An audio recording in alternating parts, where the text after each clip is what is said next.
Making strawberry banana ice cream. So here's how we're going to start. We have white sugar, some organic milk and heavy cream, both from Trader Joe's.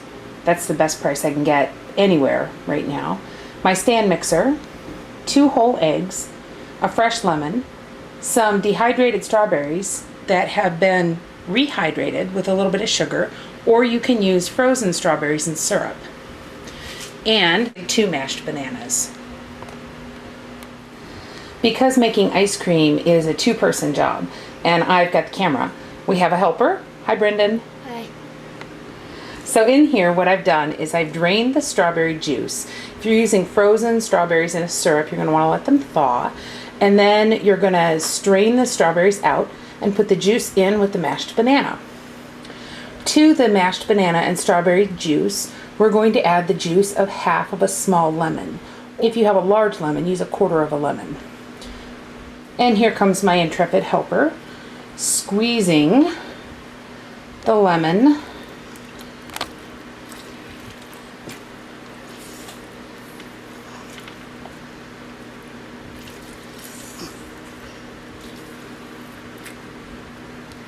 excellent. And now we're going to stir and incorporate the fruit and the juice. We have now whisked this until it is as smooth as we can get it, and we're going to set it aside and work on the sweet cream base part of this recipe. Ben & Jerry's calls their sweet cream ice cream base recipe one of their most flexible and most popular. It's what we're going to use today for the basis of this strawberry banana ice cream. We're going to start with 2 whole eggs, sugar, cream, and milk. The mixer is going to get loud, so I'm going to tell you what we're doing, and then the volume, I'm going to decrease the volume in the video so that you're not blasted by the sound of the mixer. In the mixer are 2 whole eggs. I've got the wire whip on my KitchenAid, and I'm about to crank it to 10, and I'm going to let it go for almost 2 minutes.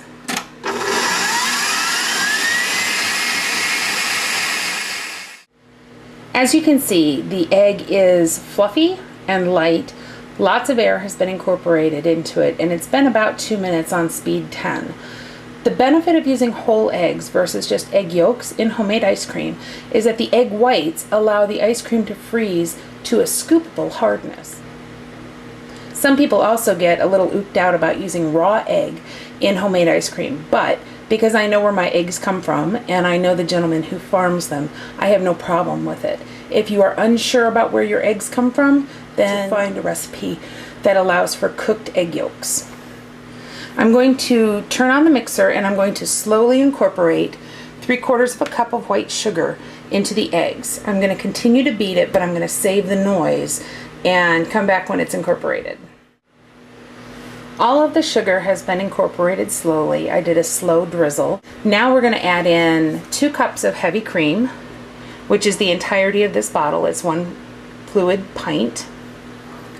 And we're going to add 1 cup of whole milk. At that point, I'm going to use the mixer on low, and we're going to chill it. The colder the ingredients are, the better your ice cream will come together.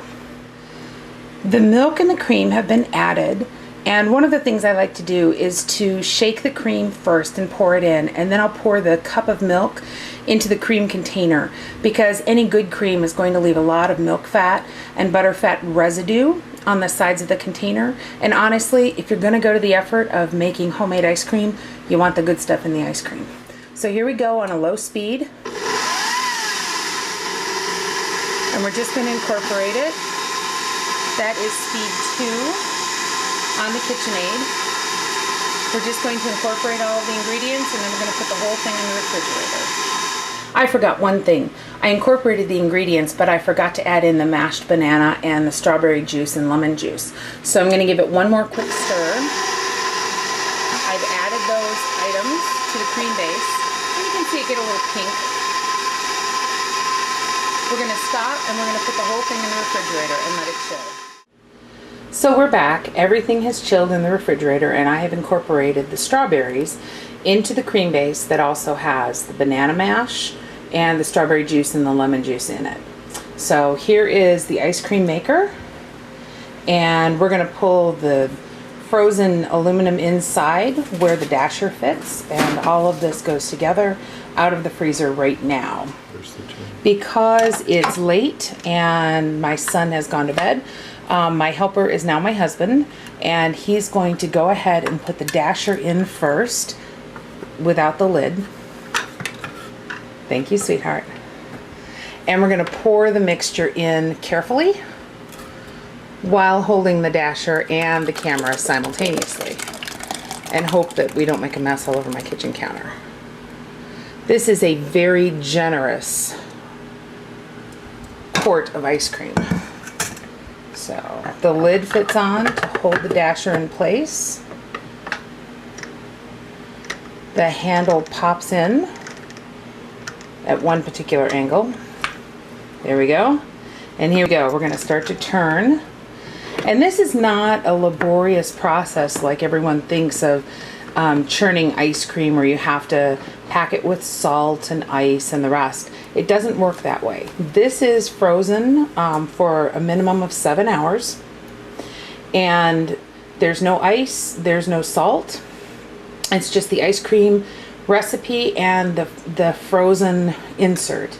And then about every 45 seconds or so, we'll give it a few spins.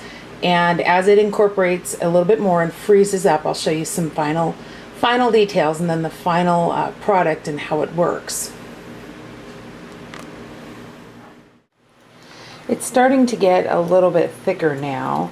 You can see it as it's stirred. It's looking a little chunkier. This process is supposed to take about 20 minutes. We usually find it takes about 30.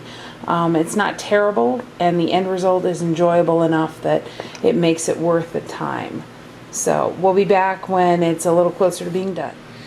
This is the final product before ripening. Ripening is the time that you would put ice cream in the freezer to harden and become scoopable. This is considered soft serve ice cream right now. The texture is more of a soft serve ice cream. We're going to try to show you right here. It's falling off the spoon pretty readily. But after a couple of hours, usually 2 to 3 hours in the freezer, it will scoop like a traditional ice cream. And I have to say, Laura over at Heavenly Homemakers really convinced me that this was the way to go. I'd been leaning towards homemade ice cream for a while, but after seeing her comparison between how homemade ice cream melted and commercial ice cream after 4 days didn't, this really made it a no-brainer for our family. So we're going to scoop this into this container here, stick it in the freezer overnight, and we'll have strawberry banana ice cream in the morning.